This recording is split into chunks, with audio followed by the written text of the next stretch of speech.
Bismillahirrahmanirrahim. Today's topic of discussion is medicine ऑस्पिरिवियन। Question number 1 start करते हैं। एक फीमेल जिसको लो मूड है, फ्रीक्वेंट क्राइंग स्पेल्स है आफ्टर पोस्टपार्टम है। तो व्हाट इज द डायग्नोसिस? अब मेजॉरिटी ऑफ द पीपल को लग रहा होगा कि पोस्टपार्टम ब्लूज है, लग भी रहा है पोस्टपार्टम ब्लूज है, लेकिन लो मूड की हिस्ट्री आ गया तो आप और की में भी पोस्टपार्टम डिप्रेशन लिखा हुआ है, तो आपने पोस्टपार्टम डिप्रेशन का फॉलो करना है। अब इसका ट्रीटमेंट प्लान क्या होता है?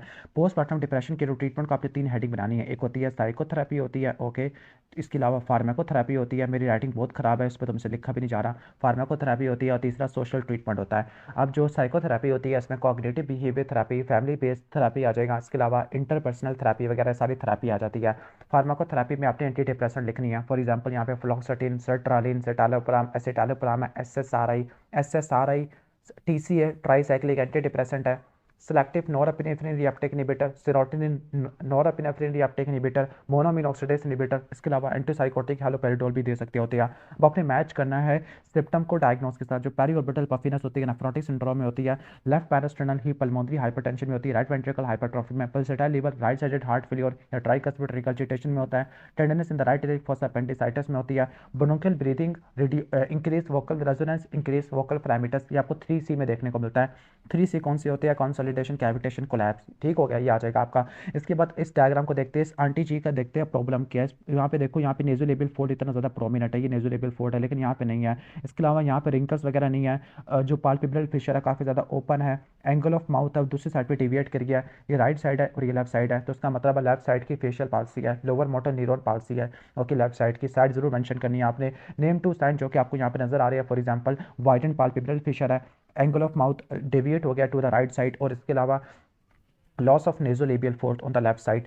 What is the commonest cause of this condition? तो मोस्ट कॉमन क्या होता है? इडियोपैथिक होता है, पेल्स पाल्सी होता है due to herpes simplex infection. अगर साथ में वेजिकुलर रैश है ऑन द एक्सटर्नल ईयर, और ओटैल्जिया है और फेशियल पाल्सी है, तो उसको बोलते हैं ब्रैमसी हंट सिंड्रोम है। What is this? तो ये आंख नजर आ रही है, फेस पे, ट्रंक पे, आर्म पर एक अजीब सी लीजन होती है। मैं आपको दोबारा यहाँ से दिखा दूँ तो ऐसी होगी।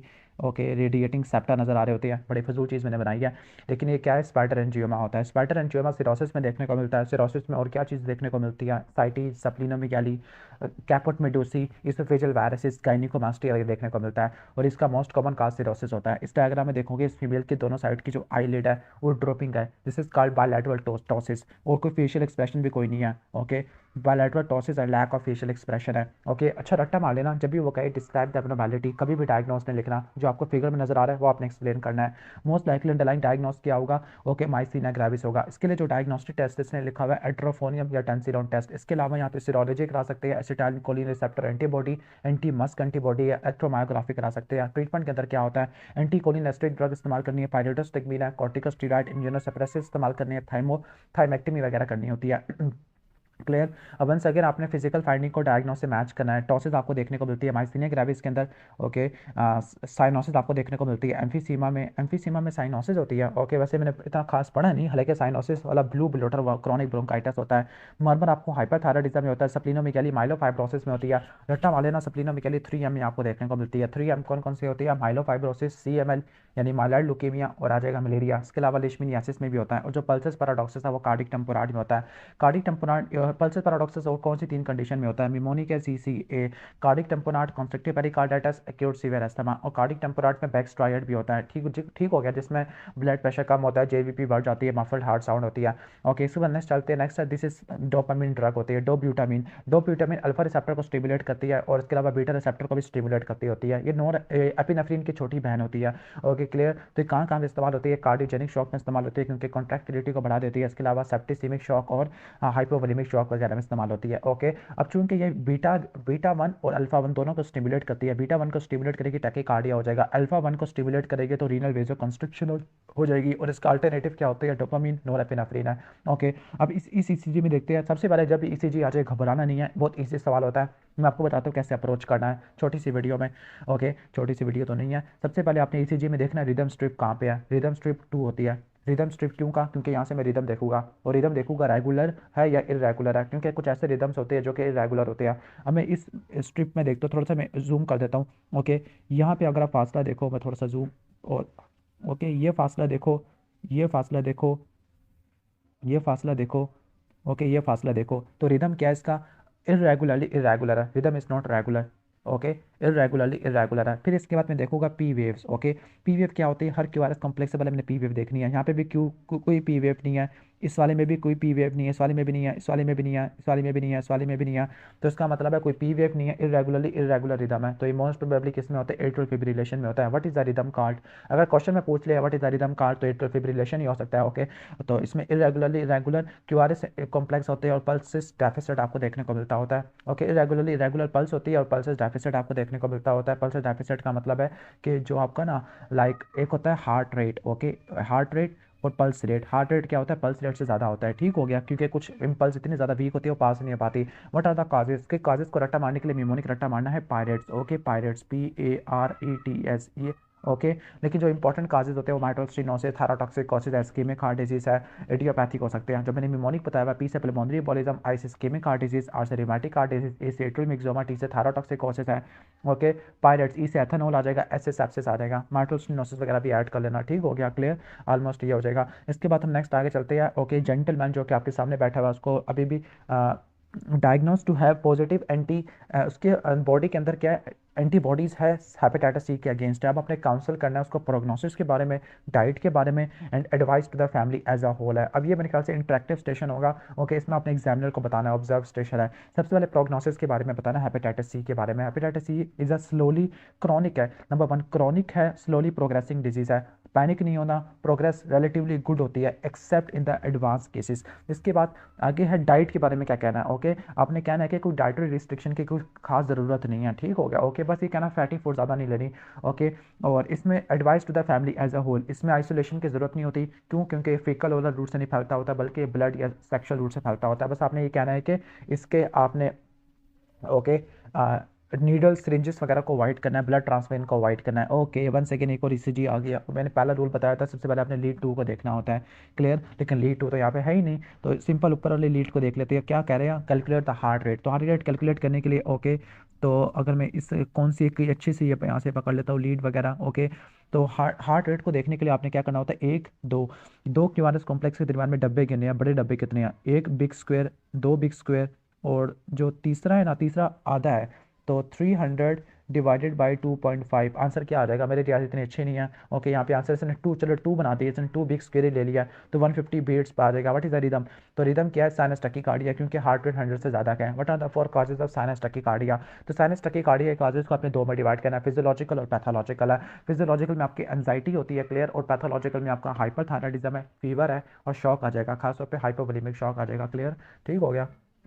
इसके बाद व्हाट इज दिस, ओके, एक 50 ईयर ओल्ड मैन है जिसको क्रॉनिक प्रोडक्टिव कफ है, क्रॉनिक प्रोडक्टिव कफ है। ओके, और इसको अगर आप जब भी कोई आ गया, कोई फिंगर्स वगैरह आ गई और यहाँ पे देखो इतनी अच्छी ऑब्वियस क्लबिंग नजर आ रही है, तो ये क्या क्लबिंग होती है। क्लबिंग के ना मैं आपको अच्छे से बता देता हूँ, ये बहुत इंपॉर्टेंट क्वेश्चन है। क्लबिंग के काजेस को आपने 3 सिस्टम में डिवाइड करना है। ओके, रेस्पिरेटरी, CVS और GIT। CVS में रट्टा वाले ना 2 से 3 कंडीशन होती है। Number 1 cyanotic congenital heart disease, number 2 Eisenmenger syndrome, number 3 infective endocarditis.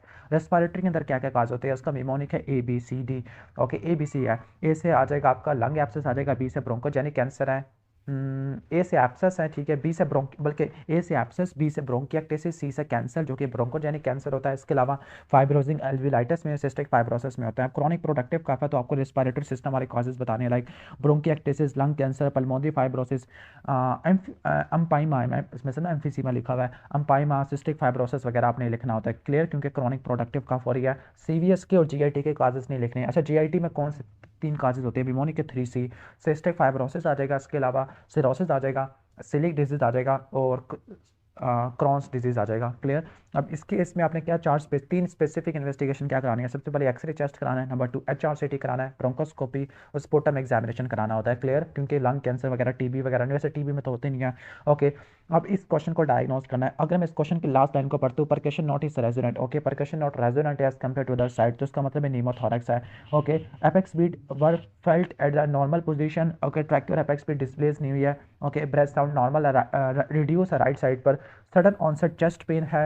अब शुरू से ही पढ़ लेते हैं। Okay, 25 year old young man है जो कि सिगरेट स्मोकिंग करता है, सिगरेट स्मोकिंग की वजह से COPD हुआ होगा, COPD की वजह से सेकेंडरी स्पॉन्टेनियस नीमोथोरैक्स हो गया, सेकेंडरी नीमोथोरैक्स हो गया, ठीक हो गया। ओके, ठीक हो गया।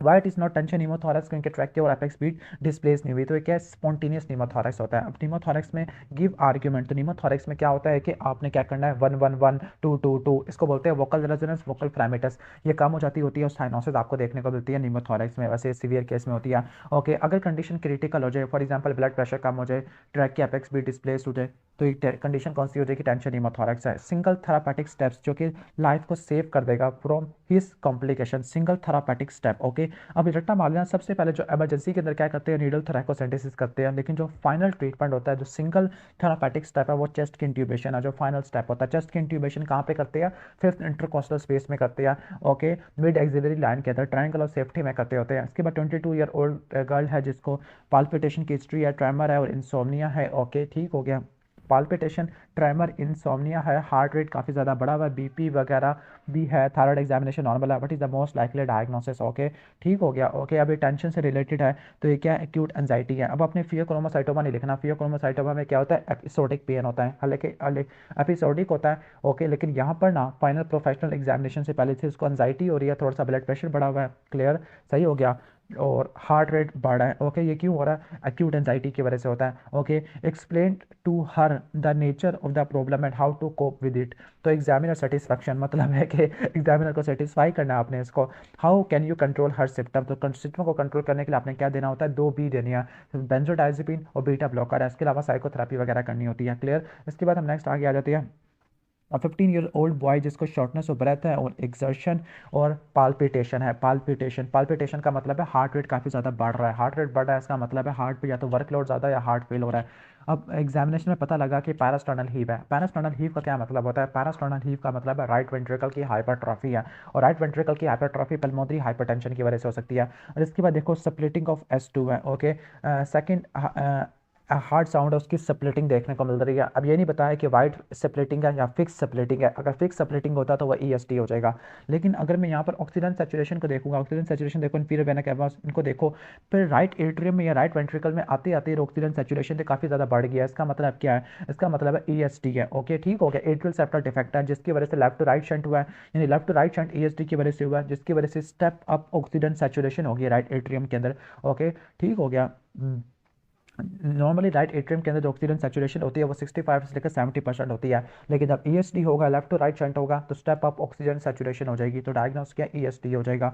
ESD में wide fix splitting of S2 आपको देखने को मिलती होती है, तो ये इंपॉर्टेंट अपने पॉइंट रट्टा मार लेना है, क्लियर। इसके बाद हम नेक्स्ट आ जाते हैं, जेंटलमैन आपके सामने बैठा हुआ है, उसको डायबिटीज डायग्नोस हुई है, तो आपने इसको काउंसल करना है डाइट के बारे में और लाइफस्टाइल मॉडिफिकेशन के बारे में। अब ये काउंसलिंग वाले स्टेशन काफ़ी ज़्यादा इंपॉर्टेंट है, मैं इस पर एक सेपरेट वीडियो बना दूंगा काउंसलिंग से related. Following point should be emphasised. Okay, ठीक हो गया। तो काउंसलिंग वगैरह के बारे में आपने क्या करना होता है डायबिटीज़ वाले पेशेंट को, वो भी लाइफस्टाइल के बारे में। सबसे पहले आपने कहना है कि फूड इनटेक को कार्बोहाइड्रेट, फैट्स, शुगर, साल्ट, इन डाइट्स को अपने अवॉइड करना है, sugar, salt, fat, carbohydrate rich food को अवॉइड करना है, वेट को रिड्यूस करना है, एक्सरसाइज करनी है, स्मोकिंग को क्वाइट करना होता है, क्लियर। इसके बाद यहाँ वन सेकेंड एक ड्रग आ गई है, तो ये हीमोलिन है। हीमोलिन क्या है, रेगुलर इंसुलिन होती है, ठीक है, IV रूट से देते हैं। Two indication of its IV use, तो DKA में hyper osmolar non ketotic coma में, हाइपरक्लीमिया में और डायबिटीज एंड सर्जरी इस केस में इस्तेमाल करते हैं। व्हेन एडमिनिस्टर्ड सबकुटेनियसली, तो उसका जो पीक टाइम होता है वो कितना होता है, 2 से लेकर 4 घंटे होता है। कितना होता है, 2 से लेकर 4 घंटे होता है, अगर हम उसको सबकुटेनियसली देते होते हैं। लिस्ट 2 साइड इफेक्ट, तो उसके 2 साइड इफेक्ट क्या होते हैं, हर इंसुलिन के क्या साइड इफेक्ट होते हैं, हाइपोग्लाइसीमिया करवा देती है, पोटेशियम के लेवल को कम कर देती है, जिसकी वजह से क्या होगा, हाइपोक्लीमिया वगैरह हो सकता है। ओके, हाइपर सेंसिटिविटी रिएक्शन हो जाएगा, उर्टिकेरिया रैश हो जाएगा, और फैट की हाइपरट्रॉफी एट्रॉफी हो जाएगा, जहाँ पे इंजेक्शन लगाते हैं ना वहाँ पे फैट की हाइपरट्रॉफी हो जाएगा। व्हाट इज दिस, तो लैरिंजोस्कोपी होता है। डिस्क्राइब द इंस्ट्रूमेंट, तो इसमें ये ऐसा इंस्ट्रूमेंट है जिसमें हैंडल होता है, ब्लेड होता है, blade with light bulb handle and battery case, cash ने केस, ये हैंडल है और ये ब्लेड आ जाएगा, clear. What is the most common use, तो ये इस्तेमाल होता है ETT जब इंसर्ट करते होते हैं GA के अंदर। अब इमेजिनरी पेशेंट के ऊपर डिस्क्राइब करना आई थिंक कोई भी नहीं करेगा, बस इसको असेंबल करना आना चाहिए, ठीक हो गया। ओके, पता नहीं मुझे क्यों लग रहा है कि दोनों शक्लें डिफरेंट हैं, या एक ही फीमेल की 2 डिफरेंट शक्लें हैं, या फिर मेरी आंखें ख़राब है, ये आपने बताना कमेंट सेक्शन के अंदर। ओके, ठीक है। तो अब मैं यहाँ पे देखना है difficulty in closing one eye. Okay, difficulty in closing one eye, जब मैंने ये स्टेटमेंट पढ़ी है तो मेरे फ़ौरन ध्यान में आ गया, तो क्या कहाँ पे मसला हो सकता है, डिफ़िकल्टी इन क्लोजिंग वन आई, तो आपने रट्टा मार लेना। अच्छा, यहाँ पे टॉपिक स्पेसिफिकेशन भी लिखा हुआ है। जो आइज़ है, मैं यहाँ पे एक डायग्राम बना देता हूँ, ये आइज़ है, बड़े फजूल डायग्राम है मेरी। ओके, जो आईलिड होती है, आईलिड को अगर आपने बंद करना है या क्लोज करना है तो कौन सा मसल मसल इन्वॉल्व होता है ऑर्बिकुलरिस, ओके, ओकुलाई होता है, ओके। और अगर आईलेट को ओपन करना है तो वो कौन सा होता है, लिवेटर पाल्पेब्रियोलिस सुपेरियोरिस है, ठीक हो गया, ओके। अगर आईलेट ओपन नहीं हो पा रही मतलब टॉसिस है, और अगर आईलेट बंद नहीं हो पा रही तो इसका मतलब है क्या, okay, right sided facial palsy है, राइट साइडेड तो हम यहाँ से देखेंगे। अगर हम यहाँ पे देखते हैं साइड स्पेसिफाई करते हैं, राइट है और ये लेफ्ट साइड है, ओके। अब देखो इस साइड की बंद नहीं हो पा रही, एंगुलर माउथ यहाँ पे ड्रूप कर गया है, नेज़ोलेबियल फोल्ड वगैरह भी नहीं है, तो ये क्या है, right sided lower motor neuron facial palsy है। तो इसमें क्या flatted nasolabial fold right side पे है, shifting of angular mouth towards unaffected side है, okay. What is this investigation, तो ये क्या नॉन कंट्रास्ट सीटी स्कैन है। ये सीटी स्कैन क्यों है, एमआरआई क्यों नहीं है, क्योंकि हड्डियों को देखो इतनी ब्राइट नजर आ रही है। और यहाँ पे देखो सीटी स्कैन के अंदर अगर कोई हाइपर डेंस लीजन है, तो हाइपर डेंस का मतलब वो चिट्टी लीजन है, चिट्टी है, हाइपर डेंस है, हाइपरिकोइक है तो ये ब्लड होता है, और अगर काली काली सी है हाइपोडेंस लीजन है तो वो इस्कीमिया नेक्रोसिस वगैरह होता है। तो 45 ईयर ओल्ड हाइपरटेंसिव एक रिस्क फैक्टर दे दिया है, सडन एक्सक्रूशिएटिंग हेडेक और लॉस ऑफ कॉन्शियसनेस है, loss of consciousness, sudden headache, sudden worse headache of my life और हाइपरटेंशन रिस्क फैक्टर दिया है। और यहाँ पे आपको हीमाटोमा मिल रहा है, इंट्राक्रेनियल हीमाटोमा, सब रेक्नाइट हैमरेज वगैरह, ओके। तो एब्नॉर्मैलिटी क्या हो सकती है, ओके। तो हाइपरटेंसिव कैपेसिटी क्या है, ये सब रेक्नाइट हैमरेज तो नहीं है, सब रेक्नाइट हैमरेज तो आपको सिल्वियन फिशर के अंदर देखने को मिलता है, इंट्रा सेरिब्रल हैमरेज है, इंट्रा पैरेन्काइमल हैमरेज है। तो क्या एब्नॉर्मैलिटी आपको देखने को मिल रही है, ओके। तो आपको हाइपरटेंस opacity in the temporal lobe में आपको देखने को मिल रही है, ओके। सही हो गया, ऑलमोस्ट ये हो जाएगा। इसके बाद आगे चलते हैं, name the two common causes, तो टू कॉमन काजेस कौन से होते हैं, ओके, ठीक हो गया। अभी ये साइड स्पेसिफाई करना है, ओके, साइड स्पेसिफाई करना है। फॉर एग्जांपल अगर ये अगर ये एंटीरियर है, अगर ये एंटीरियर है और ये पोस्टीरियर है तो फिर ये लेफ्ट बन जाएगा, राइट बन जाएगा, ओके, ठीक हो गया। इसके बाद हम आगे चलते होते हैं, describe the two common, name two common causes, तो यहाँ पे हाइपरटेंशन की वजह से हो सकता है, इंट्रासेरिब्रल हैमरेज, बैरी एन्युरिज्म के रप्चर होने की वजह से, अलग किसी तो सबरेक्नाइट हैमरेज होता है, एवी मालफॉर्मेशन एन्युरिज्म की वजह से हो सकता है। Two steps in the emergency management, emergency के अंदर मैनिटोल आपने देनी होती है to reduce ICP, NG tube insert किया, फोलिस के थिटराइजेशन किया, और आपने क्या कर सकते होते हैं, okay. To steps in management, तो मैनिटोल इसने बता दिया, इसके अलावा और क्या देते होते हैं, आपने क्या करना है, आपने ना ब्लड प्रेशर को फौरन कम करना है तो आप लेविटिलोल दे दोगे, फिर आपने वेजोस्पाज्म को मिनिमाइज करना है, निमोडिपिन दे दोगे। इसके अलावा आपने प्लेटिनम कॉइलिंग या कॉइलिंग करनी होती है, इसके अलावा और क्या करते होती है, ओके, कॉइलिंग करनी होती है या स्टंटिंग वगैरह आपने यानी ना मेल आपका कॉइलिंग वगैरह आ जाएगा, एनोरिज्म की कॉइलिंग या क्लिपिंग, वैसे एनोरिज्म की क्लिपिंग ज़्यादा अच्छी होती है, ओके, वैसे कॉइलिंग भी कर सकते हैं, ओके। 45 ईयर ओल्ड फीमेल है जिसको पेन है, स्टिफनेस है several joints in the body, okay, pain and stiffness several joints की, पोली आर्थराइटिस है, पेन और stiffness, that means autoimmune disease हो सकता है। अगर मैं इस डायग्राम में देखता हूँ, इस डायग्राम के अंदर मुझे जो ये रिस्ट है, रिस्ट कहाँ पे डेविएट कर गई है, अल्नर साइड पर डेविएट कर गया, this is called ulnar deviation. तो डायग्नोस क्या, रूमेटॉइड आर्थराइटिस है। नेम टू ड्रग जो कि इस्तेमाल होती है, कौन सी ड्रग इस्तेमाल होती है, इसमें मेन ड्रग और ट्राइस्किया मिथोट्रेक्सेट, इसके अलावा सल्फासालाजीन है, हाइड्रोक्सीक्लोरोक्वीन है, लेफ्लुनामाइड है, सल्फासालाजीन, क्विनिन वगैरह इस्तेमाल कर सकते होते हैं। और यहाँ पे क्या मिल रहा है आपको, wasting of small muscle of hand है, अल्नर डेविएशन आपको देखने को मिलती है, क्लियर। इसके अलावा आपको और क्या देखने को मिलता होगा, स्वान नेक डिफॉर्मिटी वगैरह भी आपको देखने को मिल सकती है, okay. Look at the instrument, okay, what is this instrument, इसके 3 इंपॉर्टेंट इंडिकेशन और इसकी कॉन्ट्राइंडिकेशन, ओके। इतनी लंबी सी नीडल है, तो ये कौन सी नीडल होती है, लंबर पंक्चर की नीडल होती है, क्लियर, ये हमने देखा हुआ है, लंबर पंक्चर की नीडल होती है या स्पाइनल पंक्चर नीडल भी कहते हैं। 3 इंपॉर्टेंट इंडिकेशन क्या होती है, इंडिकेशन को हम अच्छे से रट्टा मारे कि अनका वाली बुक में इतना अच्छा लिखा हुआ है, पर इस इंडिकेशन को 2 में डिवाइड करना है, डायग्नोस्टिक और थेरापेटिक है।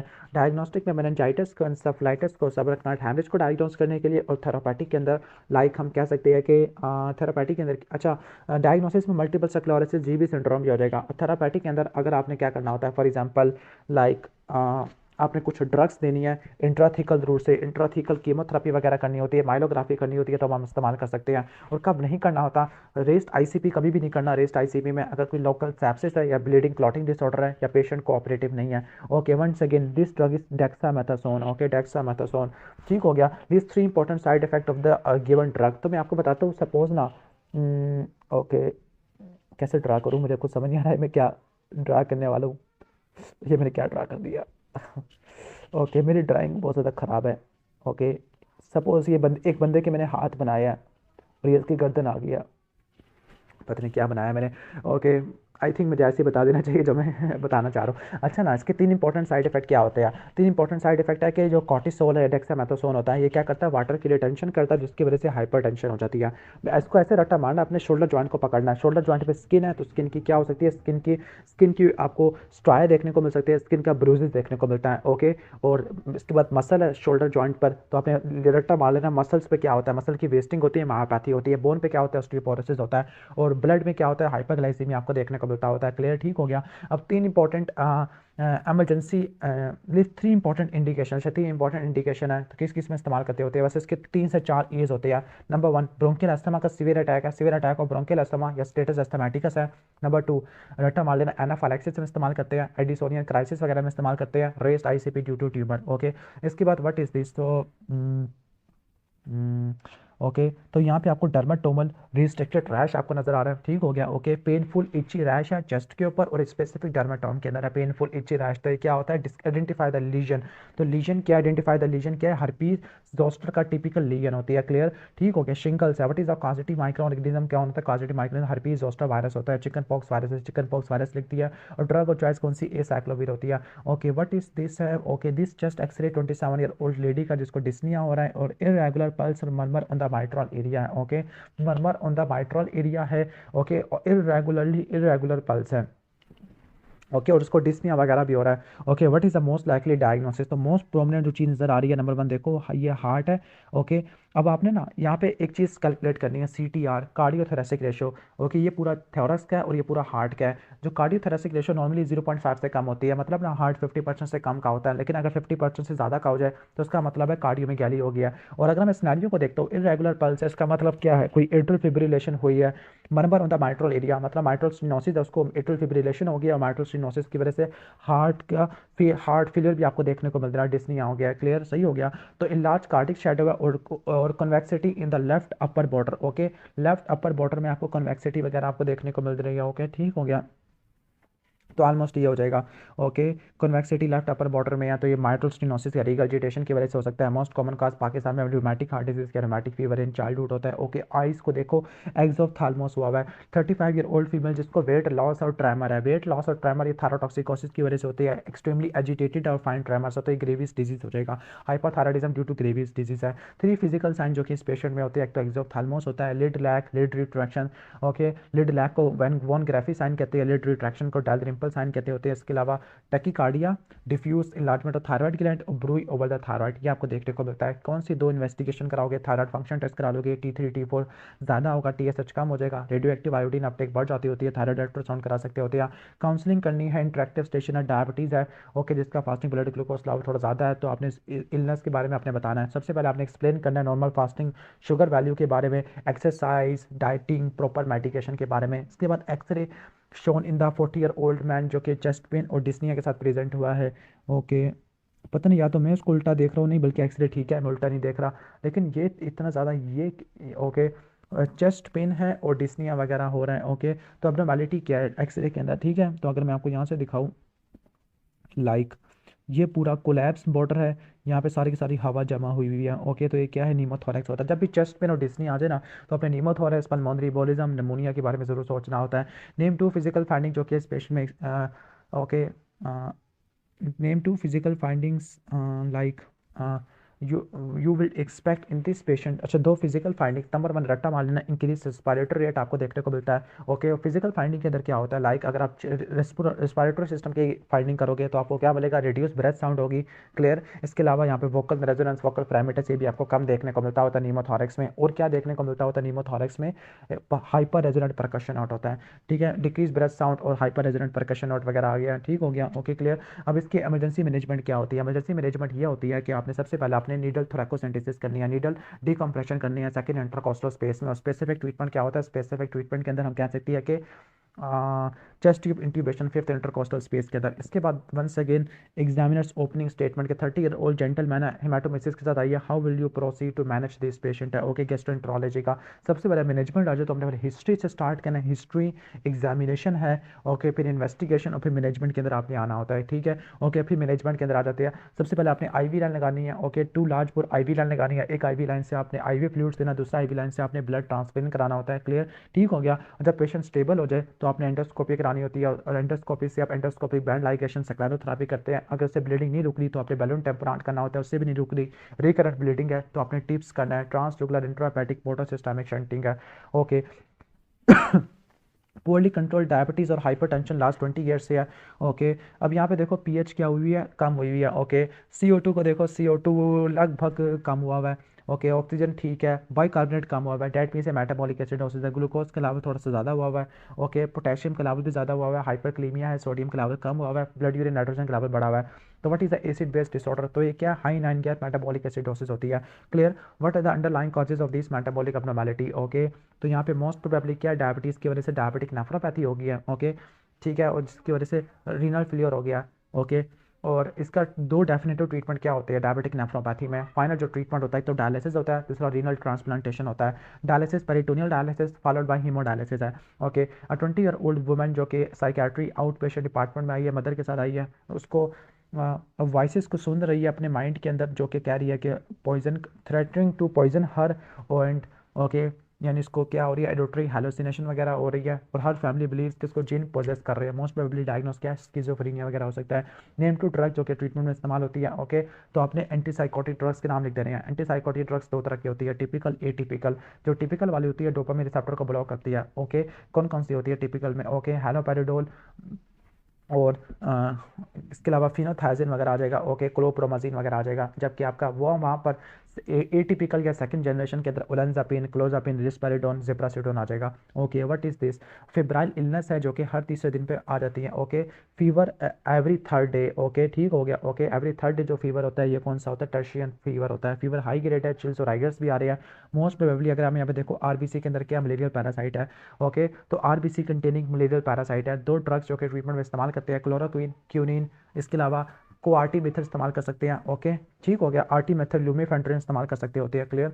इसके बाद नेक्स्ट आगे चलते होते हैं 40 year old mother of 6 children जिसको मिनोरिजी है, हैवी मेंस्ट्रुअल ब्लीडिंग है, और यहाँ पे देखोगे यहाँ पे आपको क्या मिलेगा, माइक्रोसिटिक हाइपोक्रोमिक एनीमिया आपको देखने को मिलेगा। तो पेरिफेरल सिम्बल में माइक्रोसिटिक हाइपोक्रोमिक आरबीसी नजर आ रही है। मोस्ट लाइकली कॉज क्या होगा, क्रॉनिक आयरन डेफिशिएंसी एनीमिया। और लेबोरेटरी टेस्ट कौन सा कराओगे, ओके, फेरोकाइनेटिक्स वगैरह करा लोगे। ओके। ठीक हो गया। बाकी यहाँ पे इसने अदर फाइंडिंग बताई हुई है, पैलर कोइलोनिकिया होता है। ओके। पैलर कोइलोनिकिया, एट्रोफिक ग्लोसा, एट्रोफिक टंग आपको देखने को मिलती है। और क्या इन्वेस्टिगेशन करा लोगे आप, आयरन के टेस्ट करा लोगे, फेरोकाइनेटिक्स करा लोगे, like serum iron, serum ferritin level है। ओके। अब इसके अंदर ना आपके लाइक सीरम फेरेटिन कम हो जाता है, सीरम आयरन कम हो जाता है, ट्रांसफेरिन की सैचुरेशन कम हो जाती है, जबकि टीआईबीसी बढ़ जाती होती है, और बोन मैरो बायोप्सी भी करा सकते होते हैं। ओके। अभी स्टेशन नंबर 1 आ गया। 40 ईयर ओल्ड जेंटलमैन जिसको फ्रीक्वेंट हेडेक है। ओके। फ्रीक्वेंट हेडेक है, और 40 year old can, that means कि इसकी एपीफेसिस क्लोज हो चुकी है। Sticking of food in his mouth while chewing है, और यहाँ पे देखोगे यहाँ पे प्रोमिनेंट मैंडिबल है, तो प्रोगनेथिज्म है। व्हाट इज द डायग्नोसिस, तो क्या एक्रोमेगाली होता है, प्रोगनेथिज्म नजर आ रहा है, और फ्रंटल बॉसिंग आपको नजर आ रही है। ओके। फ्रंटल बॉसिंग, वैसे ऐसा माथा तो मेरा भी है। ओके। नेम 4 इंपॉर्टेंट इन्वेस्टिगेशन, सबसे पहले आपने इंसुलिन लाइक ग्रोथ फैक्टर 1 के लेवल कराने होते हैं। ठीक हो गया। अगर वो आपको एबनॉर्मल मिलेगा तो आपने नेक्स्ट अपने क्या कराना होता है, okay, oral glucose tolerance test कराना होता है। इसके अलावा ग्रोथ हार्मोन के level, oral glucose tolerance test है, पिट्यूटरी हार्मोन है, सीटी स्कैन, एमआरआई ब्रेन, और एक्सरे स्कल लैटरल व्यू आपने कराना होता है। ओके।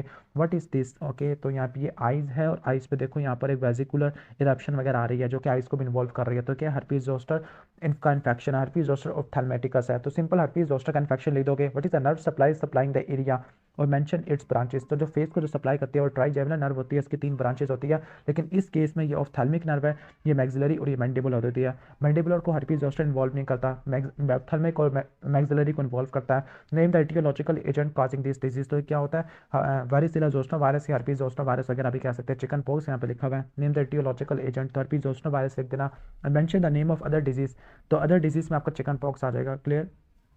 ओके।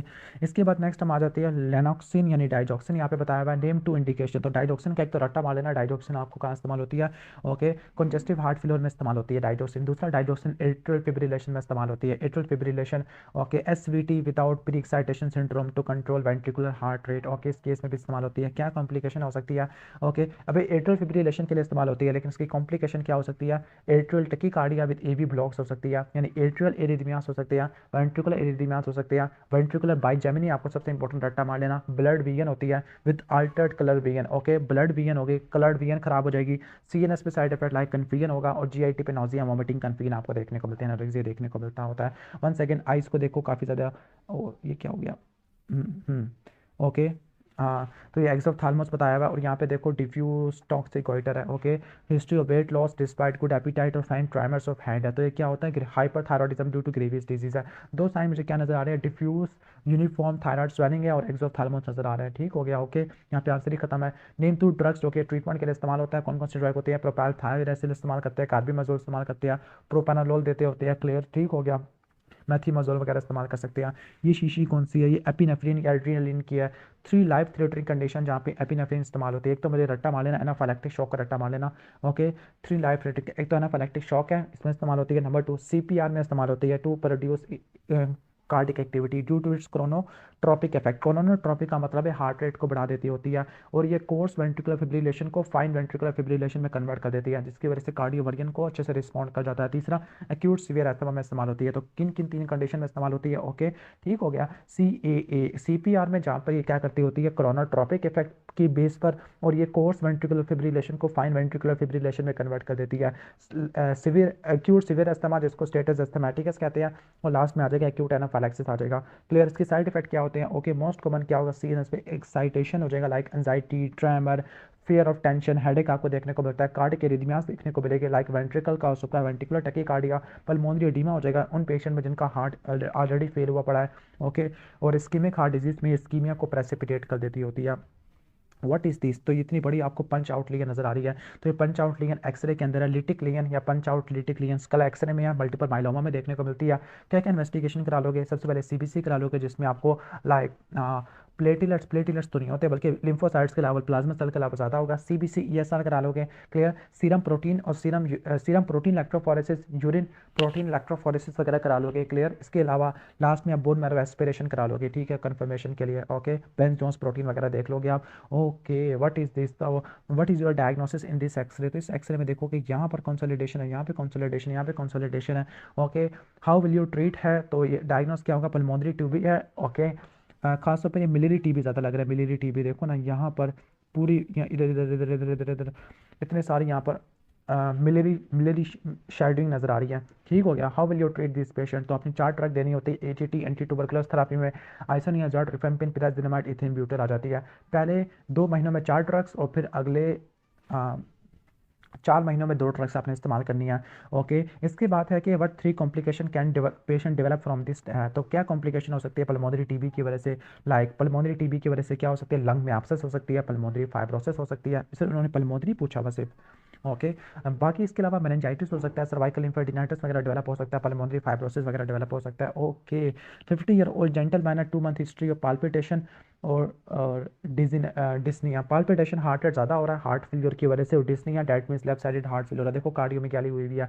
ओके, ठीक है, इन लार्ज कार्डिक शल्ट वो कार्डियोमेगाली है। ठीक हो गया।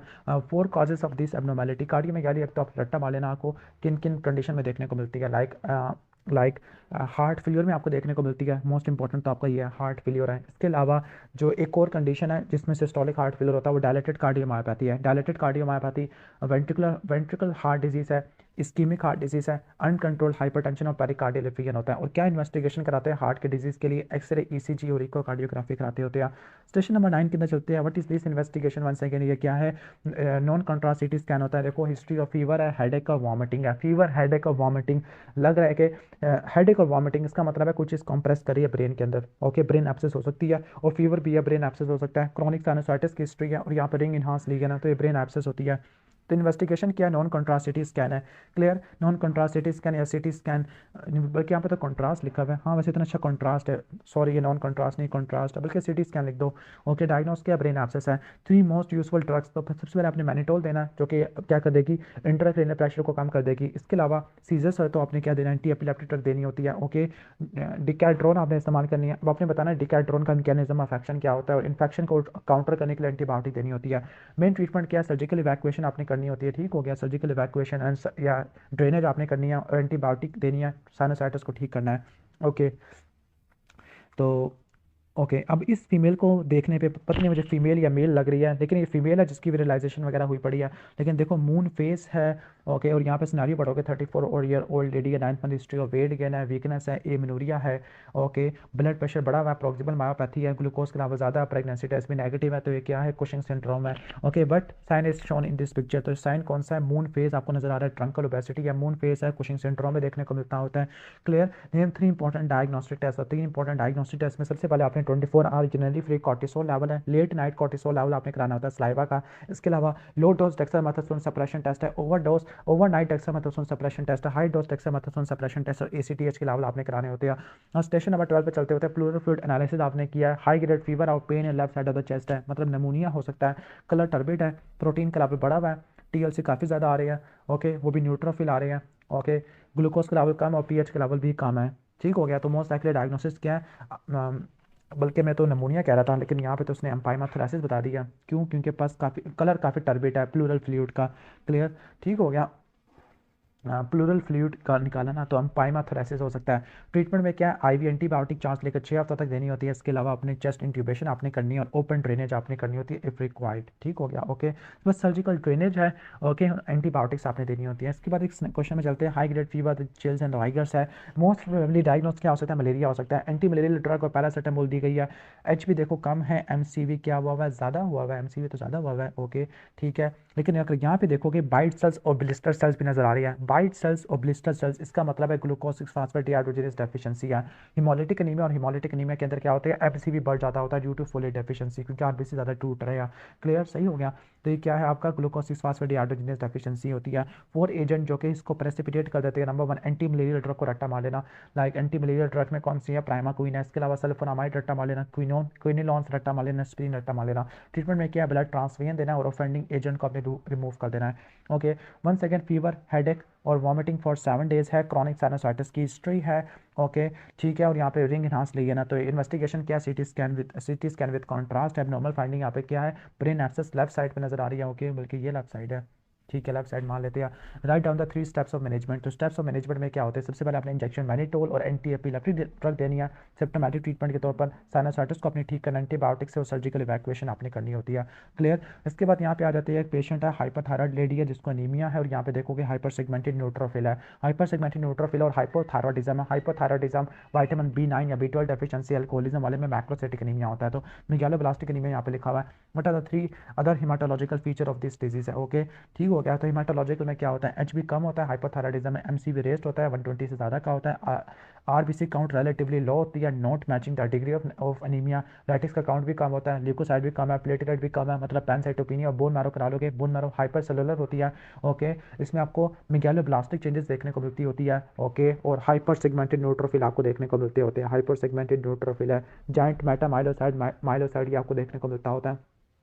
ओके अब इस डायग्राम में देखोगे यहाँ पे आपको बहुत सारे सिकल सेल्स आपको नजर आ रहे हैं, सिकल शेप आरबीसी है, तो सिकल सेल एनीमिया आ जाएगा। What is the molecular defect, molecular defect में क्या होता है, okay glutamic acid is replace by valine at the 6th position of beta globin chain होता है। ओके और इसकी क्या कॉम्प्लिकेशन होती है, ओके तो इसकी कुछ क्राइसिस होते हैं, for example A plastic crisis है, हिमोलिटिक क्राइसिस होता है, हाइपर हिमोलिटिक क्राइसिस है, वेजोक्लूसिव क्राइसिस होता है, एक्यूट चेस्ट सिंड्रोम या सिकल चेस्ट सिंड्रोम है, सप्लिनिक सेक्वेस्ट्रेशन क्राइसिस होता है।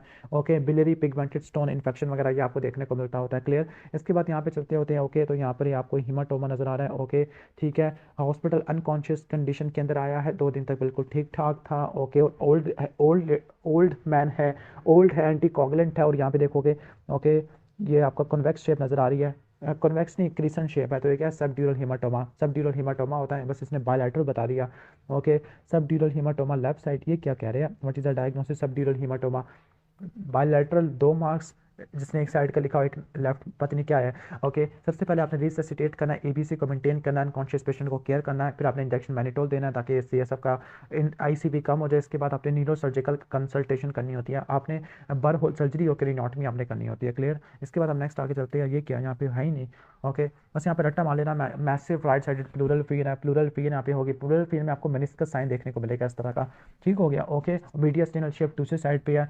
ओके, और दूसरी तरफ फाइंडिंग आपको क्या, लेफ्ट बेजल इन्फिल्ट्रेट आपको मिल रहा है। तो ये मैसिव प्लूरल फिगर है with left sided basal infiltrate, mostly TB की वजह से हो सकता है। इन्वेस्टिगेशन कौन से कराओगे, प्लूरल फ्लूइड की एग्जामिनेशन कर लोगे, PCR for DNA of Mycobacterium tuberculosis, sputum culture, sputum staining वगैरह करा लोगे, क्लियर, ठीक हो गया। प्लूरल बायोप्सी और मान टेस्ट करा लोगे जिसको पॉजिटिव प्यूरिफाइड। ओके, ये था मेरे ख्याल से, हाँ ये वाला था। यहाँ पे इतना बड़ा आपको ये नज़र आ रहा है। ओके, ये क्या है, लाइक ये कौन सी साइड होगी आपकी, राइट साइड और लेफ्ट साइड है। राइट साइड को क्या मिल रहा है, मैसिव प्लूरल फिगन है। और यहाँ पे हिस्ट्री में देखो कि लॉस ऑफ वेट है, प्रोग्रेसिव डिस्नी है, 2 मंथ्स है टीबी की वजह से है।